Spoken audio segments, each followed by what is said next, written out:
ठाकुर जी 11 वर्ष के।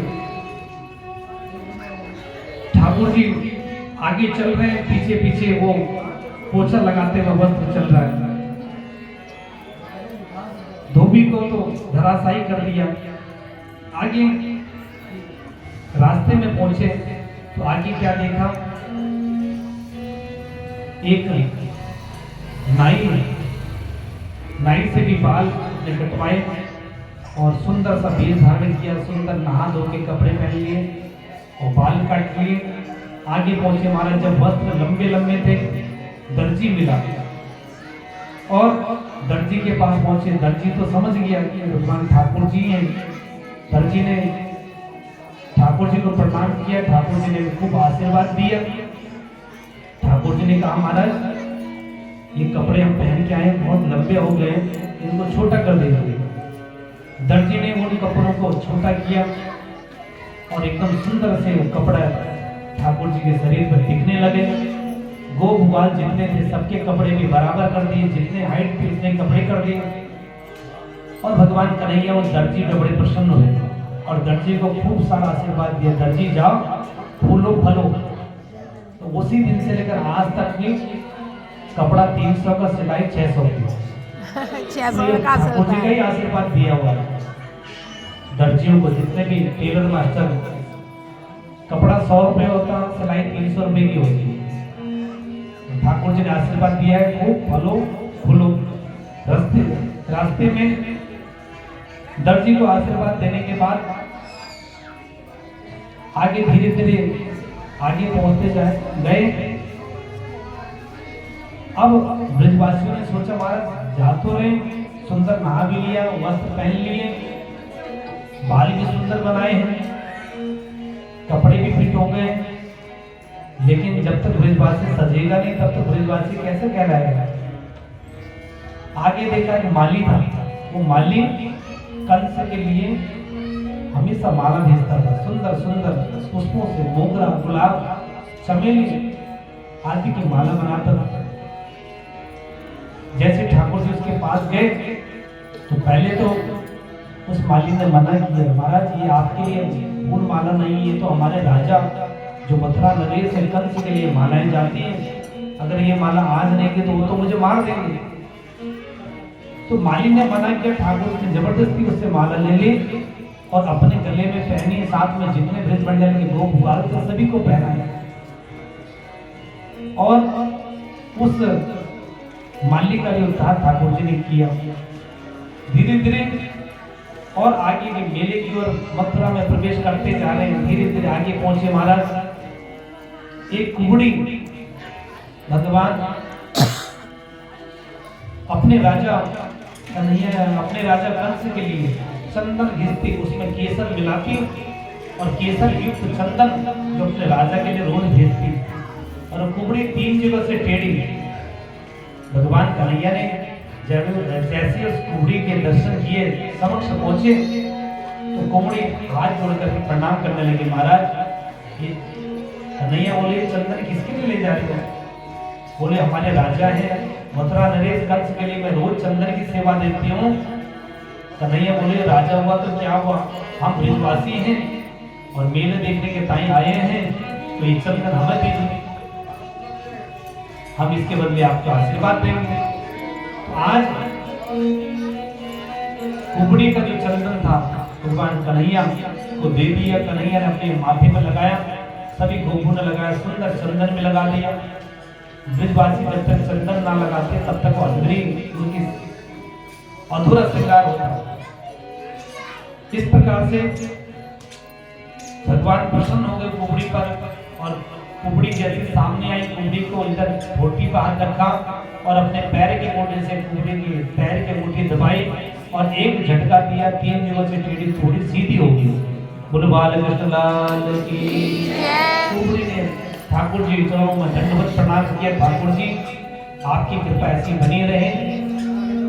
दिव्य आनंद अब ठाकुर जी का दिव्य सुंदर श्रृंगार भी हो गया। 3 जगह से टेढ़ी कुबड़ी कुब्जा को सीधा कर दिया। अब महाराज मथुरा नगरी में समस्त व्यापारी वो भी मेले देखने के लिए सुंदर अपने दुकान सजाए जैसे व्यापारियों के बीच में कन्हैया जी पहुंचे। कन्हैया को जैसे ही व्यापारियों ने देखा तो जिसकी जो भी दुकान थी सबने अपनी दुकान से कुछ न कुछ ठाकुर जी को दिया। सामने पान की दुकान आई, पान की दुकान में ठाकुर जी ने जैसे ही पहुंचे उस व्यापारी ने ठाकुर जी को पानी खिलाया और सभी गोपों को भी पानी खिलाया। ठाकुर जी मुंह में पान दबाते हुए सुंदर श्रृंगार हो गया। ठाकुर जी का कपड़े बढ़िया पहन लिए, चंदन पहन लिए और चंदन लगा लिया, सुंदर वस्त्र धारण कर लिए, गले में फूलों की माला, माथे पे तिलक और मुख में पान दबाते हुए और आगे पहुंचे। मथुरा उस कंस के राजमहल में प्रवेश किया। राजमहल में प्रवेश करते ही जैसे कन्हैया ने अंदर प्रवेश किया, द्वारपालों ने रोका। द्वारपालों को धक्का देकर कन्हैया अंदर प्रवेश करके उस महल में प्रवेश किया जहां परशुराम जी का धनुष रखा हुआ था। और वो धनुष में इतनी बड़ी शक्ति थी कोई भी उठा नहीं पाएगा। करेण वामिनीं सलीं उद्धृतं सज्जिया कृत्वा, परशुराम का जो धनुष था वो दिव्य सभागार में रखा गया वहां। और कंस भी वो धनुष को उठा नहीं पाएगा। अनेक राजा भी आते थे, धनुष उठा नहीं पाए। तो भगवान बलराम जी ने कहा ये धनुष को उठा लोगे महाराज? कन्हैया ने कहा क्यों नहीं, धनुष में आराम से उठा सकता हूं। पलक झपकते ही बाएं हाथ से जैसे धनुष उठाया, प्रत्यंचा चढ़ाई, धड़ाम से धनुष के दो टुकड़े हो गए। बोल वृंदावन बिहारी लाल की जय। जैसे ही धनुष तोड़ने की आवाज आई, धड़ाम की आवाज आई, कंस को उस आवाज का पता लग गया। कंस अपने आसन से खड़े होकर सेना को बुलाया, महाराज ये आवाज कहां से आई, ये पता करो। सैनिकों को भेजा, चारों तरफ लगा दिया, महाराज ये धड़म की आवाज आई कहां से। अब एक दूत ने संदेश दिया, मेले देखने जो एक छोटे से नन्हे से दो बालक आए, उन्होंने धनुष को तोड़ दिया। कंस आग बबूला हो गया, महाराज इस धनुष को तो मैं भी नहीं उठा पाया, इतने बड़े शक्तिशाली, कहीं ये मेरे काल तो नहीं, जिस काल को मैं ढूंढ रहा था।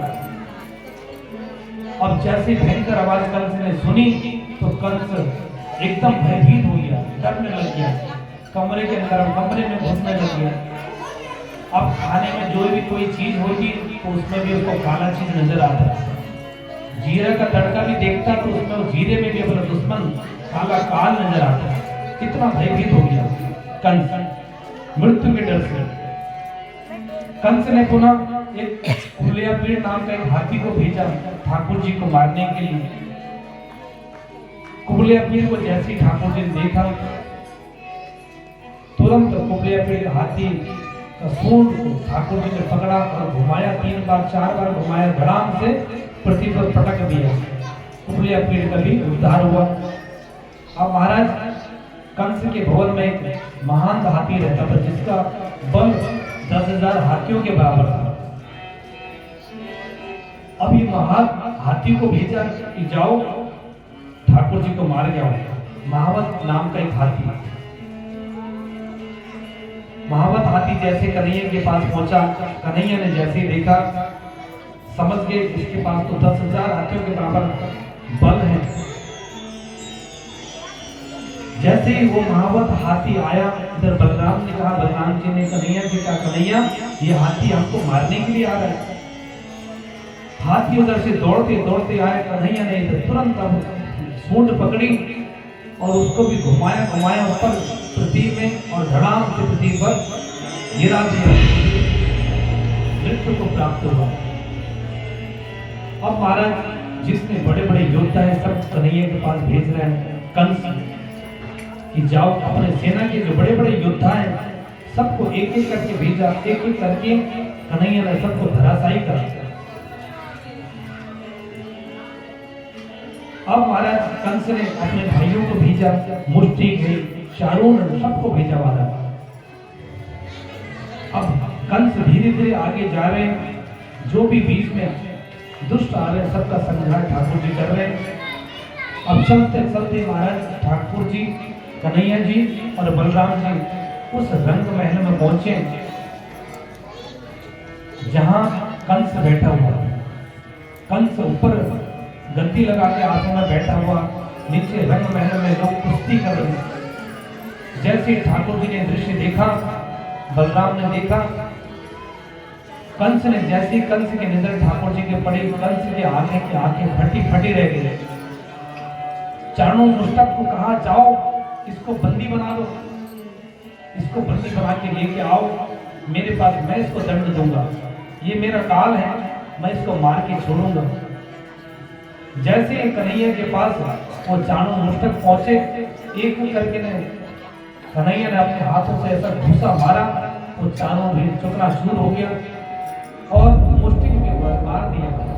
कितना बलशाली होते मुष्टिक को।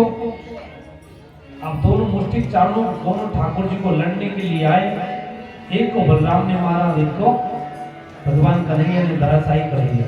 अब महाराज कंस के पास जितने भी सैनिक थे सब धराशायी हो गए, अब बचा अकेला कंस। अब कंस कांपने लग गया, कभी इधर दौड़ता कभी उधर दौड़ता। कन्हैया बोलते, कंस इधर आओ, लगता तो मेरा मामा है, लेकिन तूने जो मेरे माता के साथ जो कृत्य किया वो भूल न सकता। तुरंत भगवान कन्हैया ने छलांग लगाई और कंस के केस पकड़ लिए। केस जैसे ही पकड़े, कंस चरणों में गिर पड़ा, महाराज मुझे माफ कर दो, मुझे छोड़ दो।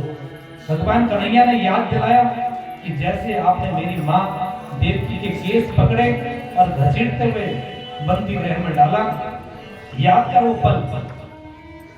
मेरी माता को कितना दुख हुआ होगा कि एक भाई अपने बहन के केस पकड़ करके जेल में डाल रहा है और उसके सारे पुत्रों को तूने एक एक करके मार दिया, तो हत्यारा है। और हमारे साथ यहाँ तक कहता है जो हत्या करता हत्यारा है उसको छोड़ना नहीं चाहिए। भयंकर याद दिलाए महाराज। उधर बलराम जी भी आंख बबूला हो गए, आज सामने जो काल हमें मारने के लिए भेजा था वो काल हमारे सामने है। ठाकुर जी ने उसको घसीटा, ऊपर से सीधा रणभूमि में नीचे गिरा दिया और कुश्ती करने लगे। कभी बलराम जी करते, कभी कृष्ण जी करते, कंस के साथ खूब एक दूसरे उसको पीटते। अंत में कभी कंस बलराम जी को हरा देता, कभी कन्हैया को हरा देता। बाद में कन्हैया को भयंकर गुस्सा आया, कन्हैया ने कंस को पकड़ा और जोर से पटक करके प्राणार्थ कर दिया। बोलो कंस भगवान। इस प्रकार से तो चारों मुष्टि सबको उद्धार किया, कंस को भी मार दिया महाराज। और जब कंस धराशायी हो गया, कंस का प्राणांत हो गया, तो पुनः ब्रजवासियों ने मथुरा का राजा उग्रसेन को बनाया। उग्रसेन को पुनः राजा बनाया और मथुरा नरेश घोषित कर दिया। उग्रसेन महाराज से बहुत बार मना करने पर भी उग्रसेन महाराज ने मना किया, मैं राजा नहीं बनना चाहता, लेकिन मथुरा नरेश सभी ब्रजवासियों ने उग्रसेन को बना दिया। इस प्रकार से अब तो पता लगा महाराज, जैसे वसुदेव जी ने देवकी जी ने सुना कि कंस को मार दिया, वसुदेव जी भी आए और देवकी मैया भी आई, अपने बालक के प्रारब्ध को देखते लगी। कन्हैया को अपने बगल में बैठाया, कन्हैया को प्यार किया, दुलार किया। कन्हैया तो छोटा सा था, आज 11 वर्ष का हो गया। तूने कभी भी ये नहीं सोचा कि मैं अपने मैया से मिल के आऊं, अपने बाबा से मिल के आऊं, वसुदेव जी से। आज मैया देवकी अपने कन्हैया से प्रेम करने लगे और वात्सल्य भाव जग गया।